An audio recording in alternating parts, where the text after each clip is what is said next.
പിന്നെ ഇപ്പൊ കണ്ടുകൊണ്ടിരിക്കുന്ന വേറെ സമ്മർദ്ദം എന്താ അറിയോ?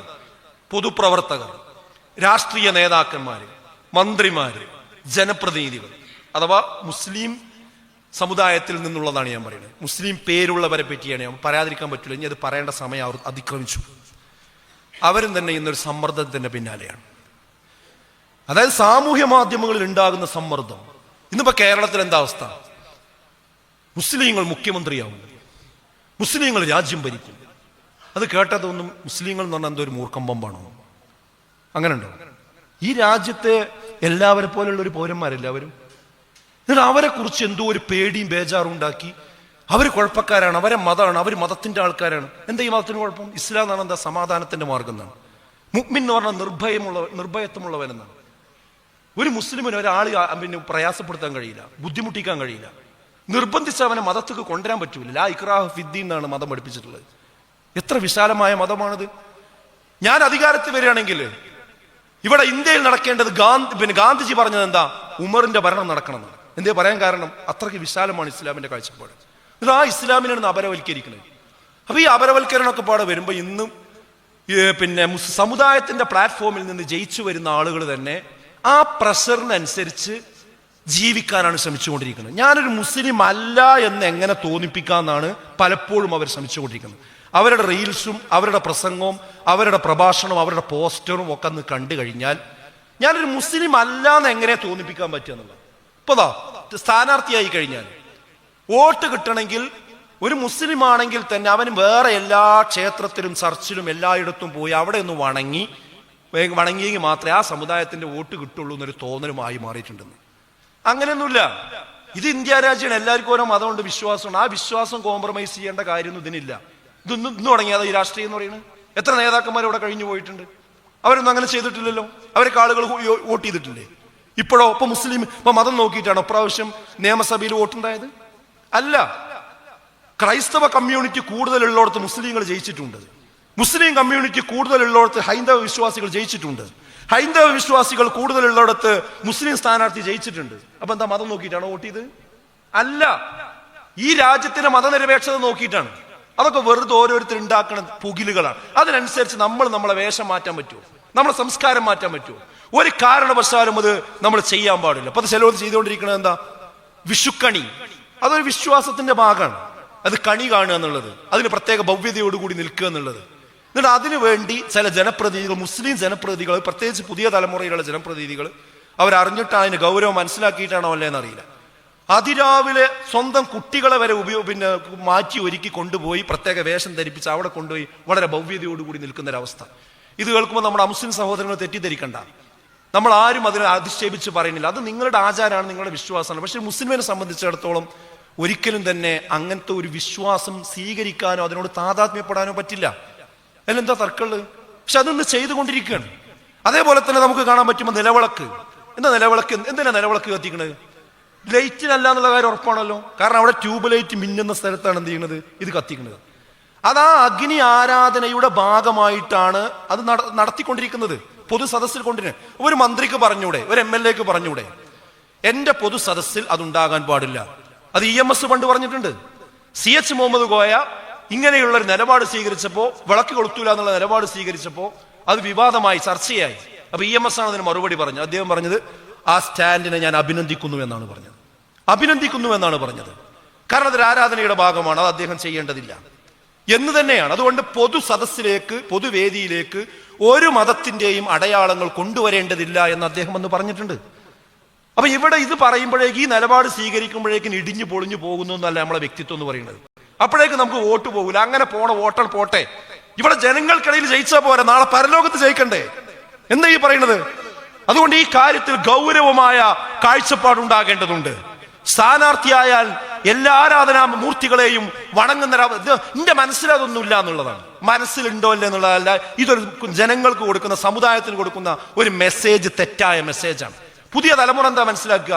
ഇനി ഇവിടെ മത്സരിക്കണമെങ്കിലും ജയിക്കണമെങ്കിലും മന്ത്രിയാകണമെങ്കിലും എല്ലാ മതവിശ്വാസവും സ്വീകരിക്കും, അതിന്റെ പിന്നാലെ പോവും ചെയ്താലേ പറ്റുള്ളൂ പറഞ്ഞാൽ പിന്നെ എന്താണ് ഇന്ത്യയുടെ പ്രത്യേകത? എന്താണെന്ന് ഞാൻ ചോദിക്കുന്നത്.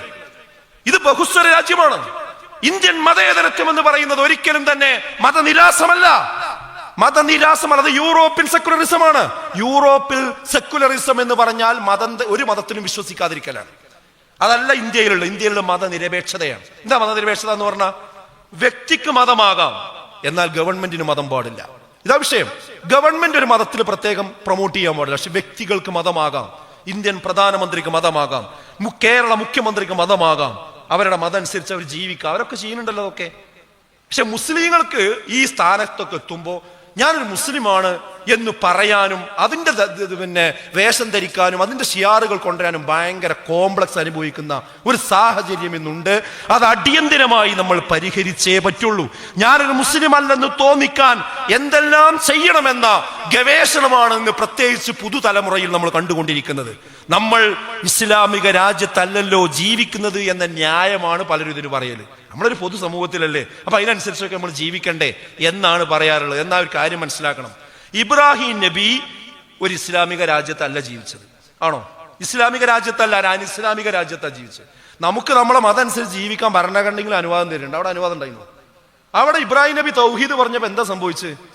കുടുംബം എതിർത്ത് നിന്നില്ലേ, നാട്ടുകാർ എതിർത്ത് നിന്നില്ലേ, രാജാവ് എതിർത്ത് നിന്നില്ലേ? അങ്ങനെയൊക്കെ അവിടെ സംഭവിച്ചിട്ടും ഒറ്റയാൾ പട്ടാളമായി തൗഹീദിന്റെ മാർഗത്തിൽ അല്ലാഹു അക്ബർ അല്ലാഹു അക്ബർ അല്ലാഹു അക്ബർ എന്ന ഈ ആശയത്തിന്റെ അടിസ്ഥാനത്തിൽ ഉറച്ചു നിന്ന പ്രവാചകന്റെ പേരാണ് ഇബ്രാഹിം നബി അലൈഹി സ്വലാത്തു വസ്സലാം എന്ന്. ആ ഇബ്രാഹിം നബിയുടെ ചര്യായ വരക്കിക്കൊണ്ടാണ് ഇന്ന് ബലിപെരുന്നാൾ നമ്മൾ നടത്തുന്നത്. ആ ബലിപെരുന്നാളിന് ആശംസ പറഞ്ഞാൽ മതിയോ? അതിന് പോസ്റ്റ് ഇട്ടാൽ മതിയോ? അതിന്റെ ആന്തരാർത്ഥം കൂടി ഉൾക്കൊണ്ടുകൊണ്ട് മുന്നോട്ട് പോകുവാൻ നമ്മുടെ മുസ്ലിം സമുദായത്തിന് കഴിയേണ്ടതുണ്ട്. ഒരു സമ്മർദ്ദത്തിന് ഇബ്രാഹിം നബി നിന്നിട്ടില്ല. പിതാവിന്റെ സമ്മർദ്ദത്തിന് കൂട്ടുനിന്നോ?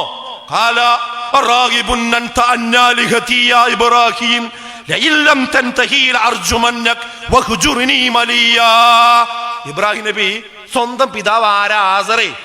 വിഗ്രഹങ്ങൾ ഉണ്ടാക്കി വെക്കണ ആളാ. ആ ഇബ്രാഹിം നബി ആ ആസറിന്റെ മുഖത്ത് നോക്കിയിട്ടാണ് പറയുന്നത്, വാപ്പ ഇത് ചെയ്യാൻ പാടില്ല, നിങ്ങൾ അള്ളാഹിനോട് മാത്രമേ പ്രാർത്ഥിക്കാൻ പാടുള്ളൂ. അപ്പൊ എന്താ ആസർ പറഞ്ഞ്? അന്നാ എറിഞ്ഞൻ ഓടിക്കുന്ന പറഞ്ഞു. വീട്ടിൽ നിന്ന് പുറത്താക്കുന്നു മാത്രമല്ല, കല്ലോണ്ട് എറിഞ്ഞാട്ടും. എന്താ ഇബ്രാഹിം നബി ആ സമ്മർദ്ദത്തിന് വഴങ്ങിയോ? വാപ്പ അങ്ങനെയൊക്കെ പറയും, നമ്മൾ അഡ്ജസ്റ്റ് ചെയ്യാന്ന് പറഞ്ഞ്. ഖാല സലാമുൻ അലൈക്, നിങ്ങൾക്ക് സമാധാനം, നിങ്ങൾക്ക് സലാം. എന്റെ റബ്ബ് നിങ്ങൾക്ക് പുറത്തു തരട്ടെ. ഇന്നഹു കാന ബി ഹഫിയ്യാ, അല്ലാഹു എന്നോട് ഏറെ കനിവുള്ളവനാണ്. നിങ്ങൾക്ക് എന്നോട് കരുണയില്ലെങ്കിൽ, നിങ്ങളുടെ ബീജത്തിലാണ് ഞാൻ പിറന്നു വീണതെങ്കിൽ, എന്നോട് നിങ്ങൾക്ക് കരുണയില്ലെങ്കിൽ റബ്ബിന് എന്നോട് കനിവുണ്ട്. ഞാൻ ഇറങ്ങുകയാണെന്ന് പറഞ്ഞ് ഇറങ്ങി നടന്ന ഇബ്രാഹിം നബിയുടെ പിന്മുറക്കാരാണ് നമ്മൾ കോംപ്രമൈസിലേക്ക് പോകാൻ പാടില്ല. സമുദായമേ, നബി സല്ലല്ലാഹു അലൈഹി വസല്ലമയുടെ താക്കീത് നമ്മൾ സൂക്ഷിക്കണം. എന്താ താക്കീത്? ഈ കാലഘട്ടത്തിൽ വളരെ പ്രസക്തമാണ്. എന്താണ് താക്കീത്? അന്ത്യദിനം വരികയില്ല.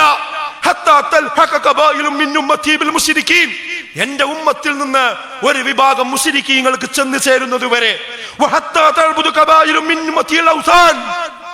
അവരുടെ വിഗ്രഹങ്ങളെ ആരാധിക്കുന്നൊരവസ്ഥയിലേക്ക് എന്റെ ഉമ്മത്തിൽ നിന്നൊരു വിഭാഗം പോകുന്നത് വരെ ഖിയാമത്ത് നാൾ ഉണ്ടാവില്ല എന്നാണ്. അതല്ലേ എന്ന് നമ്മൾ കണ്ടുകൊണ്ടിരിക്കുന്നത്? അതിന്റെ ലക്ഷണങ്ങളല്ലേ എന്ന് കണ്ടുകൊണ്ടിരിക്കുന്നത്?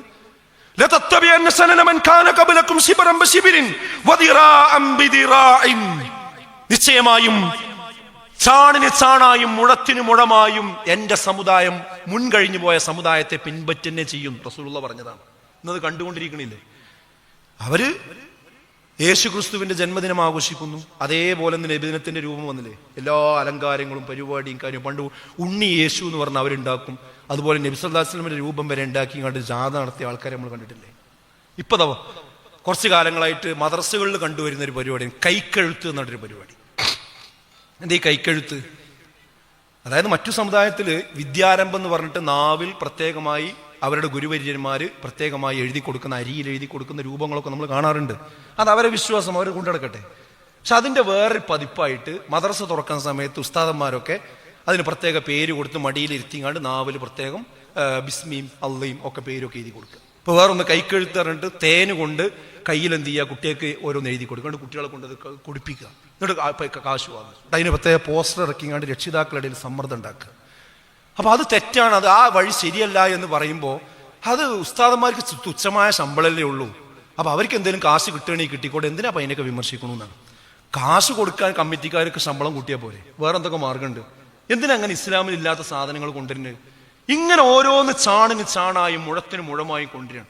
ഇതിനെ വിമർശിച്ചാലോ ഭയങ്കരമായി അസഹിഷ്ണുതയോടുകൂടി ചീത്ത പറയുന്ന ഒരു സ്വഭാവം. ഇതൊക്കെ വിശ്വാസികളുടെ സ്വഭാവമാണ് സുഹൃത്തുക്കളെ. അതുകൊണ്ട് ഞാൻ പറയണത്, ഈ ബലി പെരുന്നാൾ എന്ന് പറഞ്ഞാൽ ഇബ്രാഹിം നബിയെ ഓർക്കുക എന്ന് പറഞ്ഞാൽ, ഇബ്രാഹിം നബി ഒരു സമ്മർദ്ദത്തിനും കീഴ്പ്പെടാതെ പിടിച്ചു നിന്ന പ്രവാചകനാണ്. തൗഹീദിന് വേണ്ടി സ്വന്തം പിതാവിന്റെ മുമ്പിൽ, സ്വന്തം സമൂഹത്തിന്റെ മുമ്പിൽ, അതുപോലെ തന്നെ ഭരണകൂടത്തിന്റെ മുമ്പിൽ, ഭരണകൂടത്തിന്റെ ദണ്ട് പറഞ്ഞിട്ടും ഈഡിയെ പറഞ്ഞിട്ടും മറ്റത് പറഞ്ഞിട്ടുമാണല്ലോ പലരും പേടിപ്പിക്കുന്നത്.